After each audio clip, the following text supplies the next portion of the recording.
Good afternoon to you. 5:06 now, News Talk 105.9 WMAL, where we're making sense of the news. Coming up the bottom of this hour, Congressman Andy Biggs is here.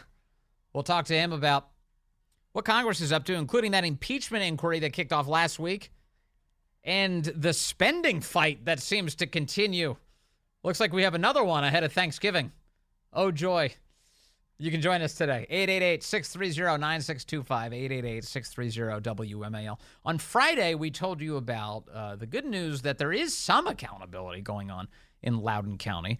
Let me quote here from the Washington Examiner headline, disgraced Loudoun County Superintendent Scott Ziegler found guilty of a misdemeanor charge by a Virginia jury on Friday. Ziegler, who had been charged with 3 misdemeanor charges, was found guilty of illegally firing a teacher who testified before a special grand jury that was investigating Ziegler and the Loudoun County School Board's response to a pair of sexual assault incidents in district high schools. For more on this, let's bring in the Attorney General of the Commonwealth of Virginia, Jason Miyares. Mr. Attorney General, good to have you back with us, sir. Ben, it's great to be with you. You know, I know the people of Loudoun County have been looking for some accountability for some time, any accountability really, as it relates to the schools. Is this a good first step? Well, I mean, it's a criminal conviction that carries up to 12 months in jail. I don't think it's in any way insignificant. The reality is from day one, Governor Youngkin entrusted our office to try to get to the truth. And despite barriers, despite roadblocks that were put up in front of us, we were relentless in that. We're proud of the work, both in paneling the grand jury, the investigative work that was done. To take people back for since the incident first happened, what we constantly heard from so many politicians in Loudoun County was there's nothing to see here. There's nothing to this to move on, and they actually circled the wagons. It wasn't till the work of our investigation through the grand jury that literally the day after the grand jury report was public that they terminated, that Ziegler was terminated and let go as a Loudoun County superintendent. Yes. And I don't think that's insignificant. And then obviously we had to take it to court by their own, and they said, we don't need this. We're doing our own independent investigation.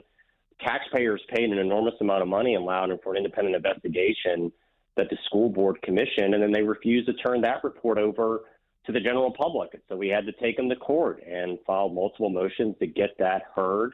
And the report was released to show that they were in clear violation of Title IX, in which they failed to properly report sexual assault. And then, candidly, in this case, there was a retaliation made against a teacher that had reported sexual assault in the school, and that was uncovered during the course of our investigation of what was happening. And so the grand jury indictments and obviously now a criminal conviction. So we're proud of the work that we both investigated, we indicted, and now convicted. But this really is just about justice for so many people in Loudoun that had questions, justice for this teacher that was wrongly fired. And really from the beginning, we wanted both openness, transparency, and accountability. That was our pledge from day one, that we'd be fearless and deliberate, despite a lot of folks that said there was nothing to see here. I think now people realize just how much was going on in the school system, and are proud of the work that we've done. Were you surprised to find out how much lying was going on in this case, how much of a cover-up there was? Because, even going back to that first, infamous school board meeting where there had been a sexual assault in a bathroom in a Loudoun County high school just weeks prior, you get the superintendent, Scott Ziegler, saying, no, there are no reports of sexual assaults in the bathrooms. That was a lie. He lied to the public, and that seemed to be a pattern throughout this entire saga. There's a lot that I have seen that shocks me. I will tell you this, the single most shocking thing that we uncovered throughout the course of our investigation, and this is in the grand jury report, so this is public information, is when the first sexual assault took place, this is, the 15-year-old boy puts on the skirt, sexually assaults this innocent girl in the bathroom. They got transferred to another school, and another assault took place. When the first sexual assault took place, a teacher actually walked in on it while the sexual assault was happening and did nothing. And when asked, why didn't you do something? They said, because it's not that unusual to see 2 pairs of legs in a bathroom stall in a public school in Loudoun. I mean, just pause for a moment. Every one of your listeners should think about when you were in public school. I mean, you get caught smoking in the boys' room, you're going to the principal's office. Yeah. You get caught cutting class. But this idea, this sense of, hey, that's not that unusual to see two pairs of legs, that to me was astonishing. And it really goes back to, I think, a lot of the reasons why so many parents just had so many questions of how in the world did this happen? Well, when I remember being in school, I remember adults used to actually act like they were in charge because they were. I mean, the high school football coach would break up fights. He would grab dudes and throw them against respective walls and say, knock it off, go to class. Or the female teachers would speak to the girls about whether they were behaving inappropriately. It wouldn't be a problem. But nowadays, apparently, the kids can get away with whatever they want. The report that you put out, or that came out from Loudoun County because of your work, included a detail that I thought was also jarring, which is that the boy who was wearing the skirt was not the most freakishly dressed kid in school. They said that he was actually, it was kind of a mild case compared to the way many of the other kids were dressing and presenting themselves in school, which made me go, what the hell's going on in the schools, Mr. Attorney General? I will tell you this. I had a lunch with a Pakistani American businessman. He was sharing with me that his 7th grade son in Fairfax Public School, at roll call and attendance, they have to state their name and then their preferred pronoun. And he said that some of the kids in the class were starting to go meow. And I thought, well, why would they do that? Is that kind of just a joke? And they said no, because they identify as a furry. And I'll let your listeners figure out what a furry is. That was an interesting conversation. But I do think, to your larger point, this goes back to a different issue, which is if you don't feel safe in school, children can't learn and teachers don't stay. I talk to, whenever I run into a teacher that has left the profession, they inevitably tell me it's one of two things. One of which is they're tired of kind of this suffocating level of political correctness and wokeness that they see in the schools that are coming into their curriculum. And they're just worn out and they want to leave. And the second is they don't feel safe. They see that children simply are not disciplined. It's next to impossible to discipline kids and hold children accountable, and they don't feel safe. And so they don't want to stay in that type of environment.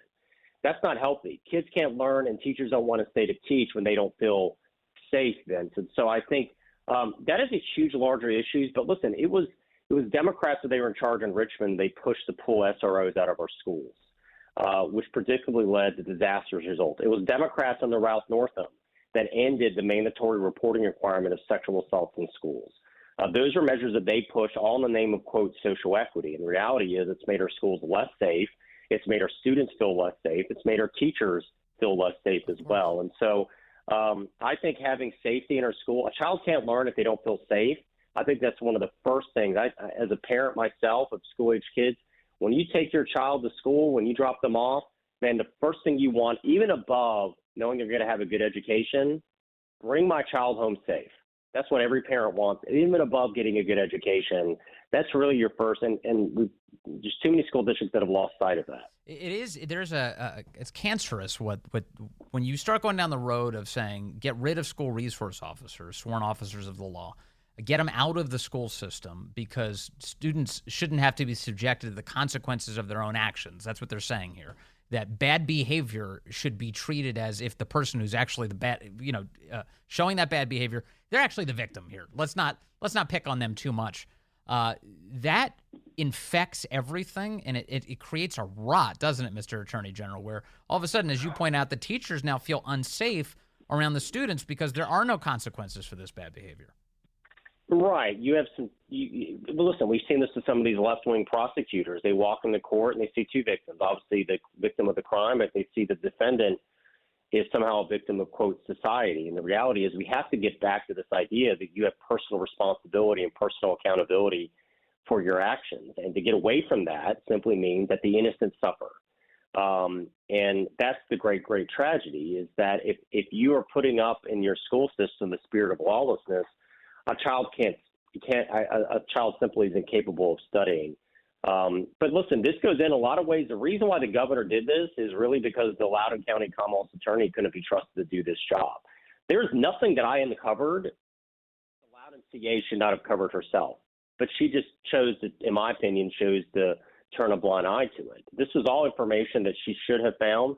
She should have prosecuted this case. She just chose not to. And so that's kind of why we are where we are, is that the governor had our office step in because there was no faith that there would actually be justice for these Loudoun County families and justice for this teacher that suffered this humiliation of being fired for simply reporting the sexual assault that she was witnessing. Yeah, big time. Mr. Attorney General, Jason Miyares, anything else in terms of what's next on your agenda when it comes to this issue with schools? Well, listen, we're going to be ever vigilant. We have gotten reports of some other school districts that are disturbing itself. We're going to be keeping an eye and reviewing all of those as well. Obviously, we continue to investigate the situation in Thomas Jefferson High School with the discrimination, the alleged discrimination at Thomas Jefferson High School against Asian American students. You know, Vince, you and I have talked about, it seems like the only acceptable state-sanctioned form of bigotry today is anti-Asian discrimination. It's what we've seen at the collegiate level. After they adopted this equity policy, you saw a 20-point drop in Asian student enrollment in 1 year. And just think about this kind of war on merit that we're having in the education system these days. Last year, the People's Republic of China graduated 4 million STEM graduates. That's science, technology, engineering, and math. The United States in the same period graduated roughly 400,000. So we should be celebrating merit. We should be celebrating and pushing for those children to be able to achieve their dreams as we live in this new unipolar world right now. And so we're looking at that and we continue to be a champion of that. But this has always gone into this idea that parents matter. Yeah. That's what the governor's model policies are. We're going to be aligning ourselves alongside with parents. They've already filed a lawsuit in Virginia Beach, and you can't cut parents out. You can't literally have some of these school districts, Loudoun included, that are essentially saying, listen, we acknowledge we can't give your child so much as a Tylenol or an aspirin without parental permission, but we could change your child's gender identity, quote unquote, without so much as notifying the parent. And so that really was part of the reason why we won in 2021 is you cannot cut parents out, put them on the sidelines. And how we got to this point where the state feels like they have more ownership of your kid than parent is unbelievable, because I don't think any mom or dad wakes up in the morning and says, wow, I really want to co-parent with the state, right? That's just not how it functions. The state does not own our kids. They are part of our families, and you have a fundamental right as a parent to the education, upbringing, and well-being of your child. And as long as I'm Attorney General, I'll be guarding that vigorously. Amen. All right, Mr. Attorney General Jason Miyares of the Commonwealth of Virginia, thank you, sir. Good to have you with us today. Democrats are panicking about the state of Joe Biden's brain, and it's not that surprising that would be the case. They don't want to say so in public. They like to, pretend like everything's fine in public. But behind closed doors, the places where the average American doesn't get to go, they're worried. Here's Biden yesterday sounding very old this weekend. I hope this experience for the Speaker has been one of a personal revelation. I'm not being facetious.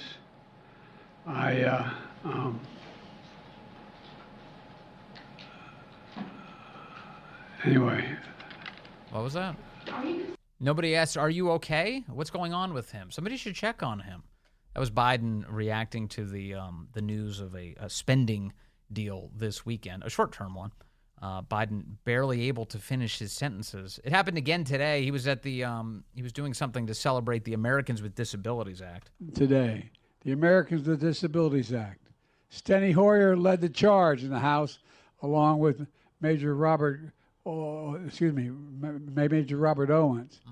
and Tony Quello. I don't know, as well as Tom Harkin and Bob Dole. They led the fight in the Senate. Oh, my God. Look, you and I know what's going on here. So do Democrats, for that matter, but they keep pretending. Coringe will come out every week and be like, he's more with it than any of us. He's got more energy than all of us. He can outpace us in everything. And it's like, okay, stop. It's like Kim Jong-un level. He's the best. He's so skinny and handsome. It's ridiculous. But Dems are freaking out. So there's a couple stories out. One today, Wall Street Journal. Democrats still publicly back Biden for 2024. Privately, their fears are growing. Publicly, top Democrats say they support President Biden running for re-election. They think he can win. Privately, their worries are increasing. They're resigned to the idea that he isn't going anywhere, and there is no viable plan B, says the Wall Street Journal. Conversations with more than a dozen leading Democrats revealed the pervasive but mostly private sense of worry that hangs over the race. Some compare this moment to the 2016 cycle when many top Democrats brushed aside Hillary Clinton's vulnerabilities only to watch her ultimately lose to Trump. But this is in many ways a different case. A sitting president facing clear frustration from voters, including those within his own party. Quote, "It's a little bit like your grandfather running the company, and you know that he's at a point now where the heirs could suffer value if we don't change management at the top," said Philip Levine, a former Democratic mayor of Miami Beach, Florida, who has expressed support for No Labels, a centrist group that has suggested it may run a third-party candidate. Quote, "And this is very difficult. How do we get Grandpa to relinquish the CEO role?" End quote. Other Democrats would only echo these sentiments in private. Said one member of the Democratic National Committee, quote, "It would be irresponsible for us not to be concerned at this point. People can be hopeful about what the result is going to be, but we don't have any evidence as to why we should be hopeful. The polling is bad. The approval ratings are bad. We know about concerns about both the president's age and about the vice president if she were to take over." What a racist this guy is. Can't let the vice president take over, he says. The DNC member added, quote, "I want to see Bidenism continue, but I think the best way to make sure that happens is to perhaps have a different candidate than Joe Biden." I don't want to see Bidenism continue. I'm very unhappy with Bidenism. I've had my fill. Thank you very much. With just 5 months to go before the primary contests start in 2024, many Democrats said there is simply no time to change course. Quote, "We're almost into the election season now," said David Axelrod, a former top advisor to Obama. Quote, "There really, in my view, is not time for the kind of full-blown campaign you want to have to vet the candidates. My view of this is an academic issue. Biden's running and he's going to be the nominee. That's just the reality," said Axelrod. No, but here's the thing. First of all, Axelrod is a big fan of political shenanigans. He spent his entire career in politics involved in all sorts of shenanigans when it comes to subverting elections. This go-around, yes, he's right. There are a couple months left of what should be a normal primary process for a Democrat. They're going to let the clock run out on that. And if they're going to get rid of Biden, it's going to be at a time when the Democrat Party leadership just appoints somebody. It says, sorry, we don't have time for votes. Democracy, shemocracy. Do people say that? Yeah, we're going to get rid of, we're not going to have votes. We're just going to name the next heir, the nominee of the party, and just deal with it. And Dems are freaking out, too. There's a piece this weekend in Politico, and also written by Josh Krasher over at Axios, that Biden is calling attention to Bidenomics too much. They think it was a stupid idea for Biden to focus on the one area where everyone agrees he's a complete disaster. This is across the aisle. Nobody's better off than they were 4 years ago, unless they're, getting paid off by our government now with your money. Other than that, everybody's a lot worse off. And Democrats are now freaking out that Joe is calling attention to the economy. It's called Bidenomics, he says, as they cringe and duck for cover and pull the fire alarm, looking for a distraction. Coming up, Andy Biggs joins us. He survived the congressional disruption this weekend. We'll talk to him about what went down.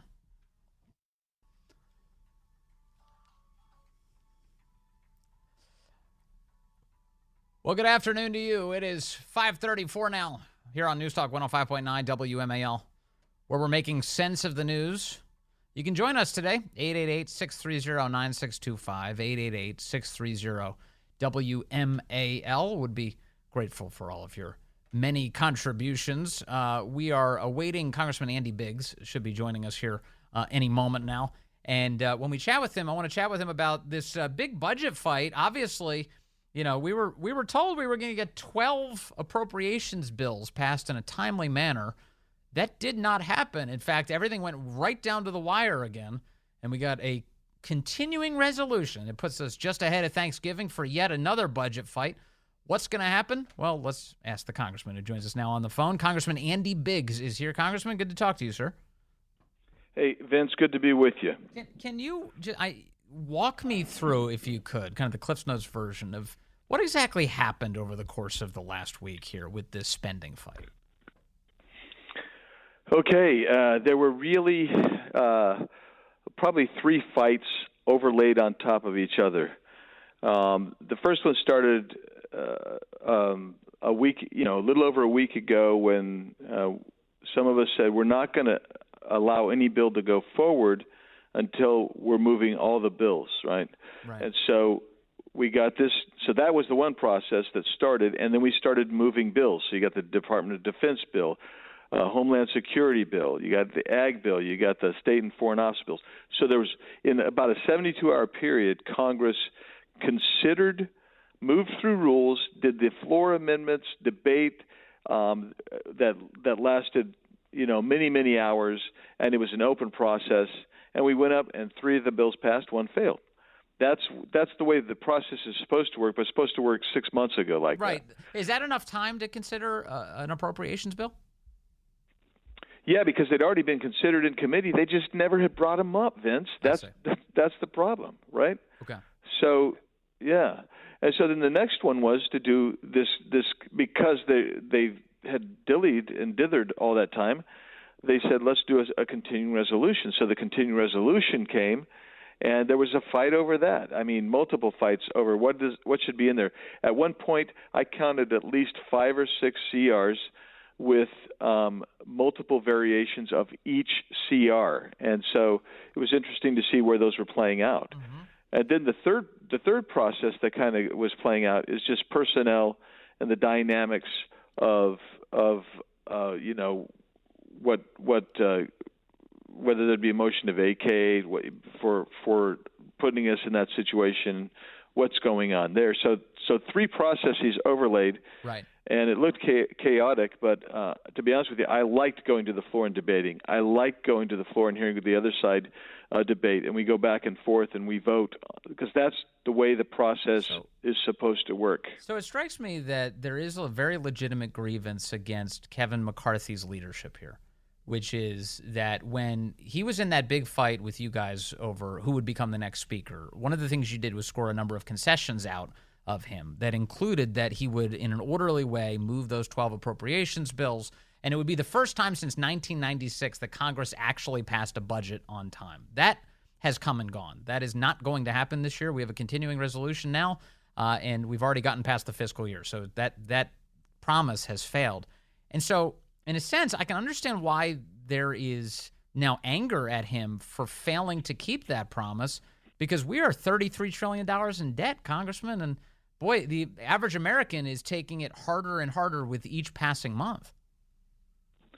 Well, that's right. And when way to think about it is a CR, basically the way this one was structured, not only did you continue on the path of the bad policies, all those policies remain in place, you also continue on the bad path of the spending of the Biden-Schumer-Pelosi bill, omnibus bill that they did last December, plus they added billions of dollars of more in spending. So you by doing a CR, you lose control of policy and money. So we're at $2 trillion structural deficit for the last fiscal year. That means that we're above $33 trillion national debt. If you were to continue on in this fashion for one more year, you'd be at $35 trillion national debt, and people are beginning to wonder if it will ever be, can you pay it off? Can you retire that debt? And the answer is no, simply no, because the interest now is right under $700 billion a year. $700 billion a year, Vince, just going to pay debt. Mm-hmm. I mean, to interest. There was the first big continuing resolution vote that took place last week involved cuts on non-defense discretionary spending of about, is that 8%? Is that what it had?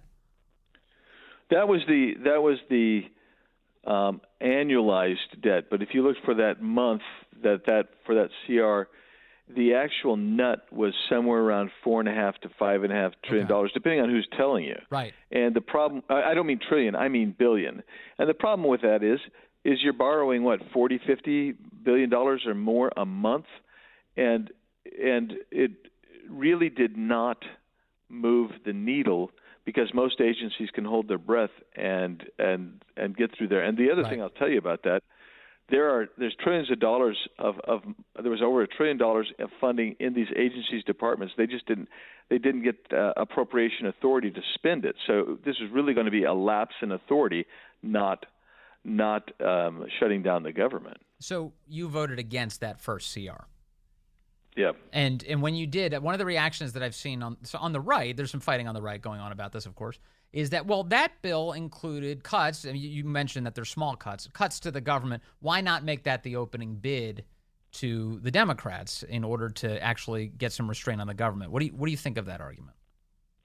Well, what they were really trying to sell is the border security policy, which was H.R. 2 without E-Verify. Right. But we already passed H.R. 2, and earlier in the week we'd already passed DHS with a full slate of policies on the border. And what everybody here would tell you is, you have to have something in place to require enforcement of the law by the Biden administration. Sure. And the CR was not providing that enforcement mechanism. That's part of the problem. Right. So throwing more money at the issue is not actually how you address the problem. It's forcing the Biden administration to actually secure our borders, which is already the law. That's exactly right. And H.R. 2 has been sitting over the same bill as with E-Verify has been sitting over in the Senate now for what, 4 or 5 months now, and they've done nothing. So we knew we'd get it back without it. So my position was, let's try to tighten it up so where we can go this administration at least into enforcing the law. So why did it, if just to back up for a moment, why did it take so long to even get these bills in front of Congress to consider? Why did it happen last week? Why that massive delay? Because my own theory of the case is that Speaker McCarthy and the Uniparty, they want a CR because a CR is probably the most predictable because it keeps the funding levels, keeps most of the policies in place. A shutdown delays them from and provides uncertainty to them and delays them from getting money and getting paid and getting money. And then a 12 bill, regular order, also puts them at risk because you're adjusting policy and spending. So my position is that with those theories in mind, there was a deliberate delay on the part of Speaker McCarthy in bringing these bills to the floor. So the promise is broken, right? The promise that he made to you when he became Speaker, that it's a broken promise. Yes, that's correct. Okay. Well, we'll see where it goes next. I know that you've got Matt Gaetz, and I'll be playing some audio coming up here, who is moving, as you mentioned earlier, that motion to vacate apparently this week. It seems to me at this moment that he's kind of stands alone. I don't hear a bunch of people coming out and saying they're all on his side, but imagine the Republican conference will make that more clear as the days move ahead, no? Yeah, I think so. So I don't know when he's going to file his motion. I think there'll be, a small number of people who vote for it. I think McCarthy probably survives, but I think this will be kind of a shot across the bow. Okay. Let me move to impeachment because you are in two very important committees related to it, Judiciary and House Oversight Committee. The first impeachment inquiry took place last week. I was really pleasantly surprised by how much new information came out just ahead of the hearing to prepare people for it. And then the hearing consisted of a panel of experts talking about all of their grave concerns about the Biden family's finances. Was that, do you think, an effective opening volley as an impeachment inquiry goes, and what should we expect next? I will give us the Democrats. They clouded it up with a lot of emotion, but when you peel back the emotion and the smoke from their emotion, the data and the facts I thought were solid, and I think they really did point to Joe Biden. I know that the people keep saying, "Oh, it's not Joe Biden," so I was pleased in that sense. We got to get more witnesses in. We get more documents in. I would like to have Hunter Biden in for sure, and Rob Walker, Eric Schwerin, and others of his partners. I think if we can get those people in, the American public is going to be just grossed out at Joe Biden and his family's corruption. And I know there's more evidence, more stories going to be coming out. Right. between now and the end of the week. Do you think it's important that we acknowledge that the goalposts seem to have been shifted pretty dramatically by the left, that we need to see a paycheck with Joe Biden's name on it in order to get to the point where we say he's guilty of bribery or corruption? Because, as Jonathan Turley pointed out, if a family member of yours is a beneficiary of your own corrupt actions, that is bribery. That's if Hunter Biden's getting paid and Joe Biden is taking official government actions in order to achieve that, that's bribery, isn't it? Yeah, it's abuse of power, it's corruption, all impeachable offenses, and so I mean that was part of what I was trying to get at with Mr. Turley, is that, look, you got people, and I know Jordan was going down this path as well. You got the whole family's benefiting. We can trace all theirs. We think we can trace Joe Biden. We've got people saying he's the guy. He was taking a cut. He was, I sent money to him. All of those things. Right. The reality is, I think that points to this fact that Joe Biden was involved all the way. Yeah, it sure seems like it. Given that, why else would you pay Hunter unless you had access to Joe? Yeah, exactly. All right, Congressman Andy Biggs, I'll let you go, and thank you very much for your time today. Really appreciate that, sir.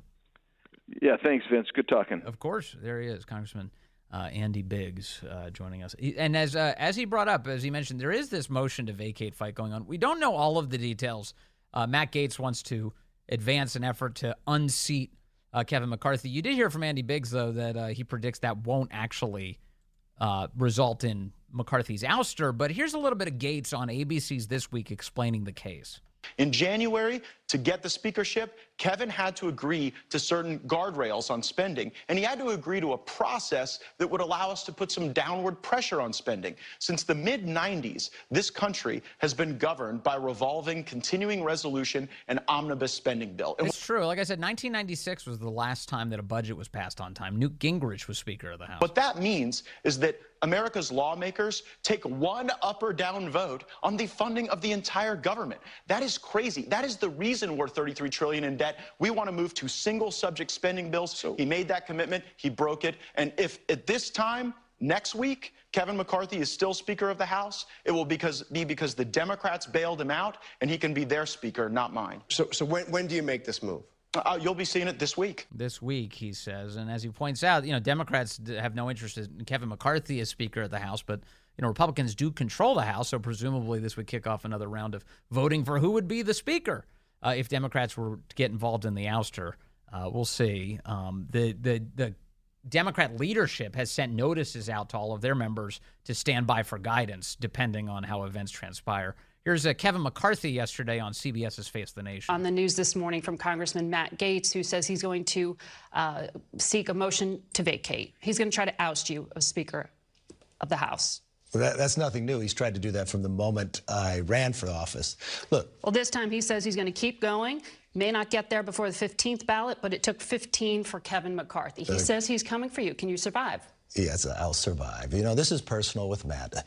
Matt voted against the most conservative ability to protect our border, secure our border. He's more interested in securing TV interviews than doing something. He wanted to push us into a shutdown, even threatening his own district with all the military people there who would not be paid, only because he wants to take this motion. So be it. Bring it on. Let's get over with it, and let's start governing. If he's upset because he tried to push us in a shutdown and I made sure government didn't shut down, then let's have that fight. Biden over the weekend said something about how he made a deal with Republicans. Now, that presumably that would be Kevin McCarthy, about Ukraine aid. The continuing resolution that was just passed over the weekend did not include new Ukraine funding, which was a big victory, I think, in this fight, and a credit to McCarthy to keep that out of a continuing resolution for our government. Why would foreign aid be in a continuing resolution for our government? You want to focus on that, do it separately. So to McCarthy's credit, it worked out, but he is apparently, it's Biden's impression that they have a side deal set up. Mr. President, are you going to be able to trust Speaker McCarthy when the next deal comes around? We just made one about Ukraine, so we'll find out. So Biden says that, leading Matt Gaetz to say this today. I rise to raise a question. What was the secret side deal on Ukraine? House Democrats and President Biden have said that as Speaker McCarthy was asking Republicans to vote for a continuing resolution so as to avoid having to take the Senate's plus up in Ukraine money, that the Speaker of the House was actually cutting a side deal to bring Ukraine legislation to this floor with President Biden and House Democrats. So let me get this straight. To extend Joe Biden's spending and Joe Biden's policy priorities, the Speaker of the House gave away to Joe Biden the money for Ukraine that Joe Biden wanted. A lot of drama in the People's House. We'll bring you the updates as they occur. We'll get them. By the way, an update on that whole concept of McCarthy and Biden having a Ukraine deal. Reporters did ask Corinne about this today, and here's what she had to say. Yesterday, when I asked the president about the prospect of future deals with Speaker McCarthy, he said, we just made one about Ukraine. But it sounds like you're saying they didn't just make one about Ukraine. What I'm saying is that we know that there's bipartisan support, right, for Ukraine funding. And that is what we're saying. Okay, wait, that's not a deal. What does that mean? Well, why would the president say that he made a deal if he didn't? I'm just saying that what we're seeing currently from Congress is that there has been, right? There has been overwhelming support. That is what the president said. Okay, so in other words, he just lied. He just made it up. Is it possible the president made a deal that you don't know about? I'm just saying that I'm not going to go beyond what the president said. Just not going to go beyond. Was what he said true? I'm not going to go beyond what the president said. So you won't say that what he said was true? I'm not going to go beyond what the president You're said. declining to say that what he said was true. I just answered. Go ahead. Yeah, she's awful at this. So, White House press secretary says Joe Biden lied. What a world, huh? What a world. We'll keep covering it here on WMAL. The great one, Mark Levin, is up next.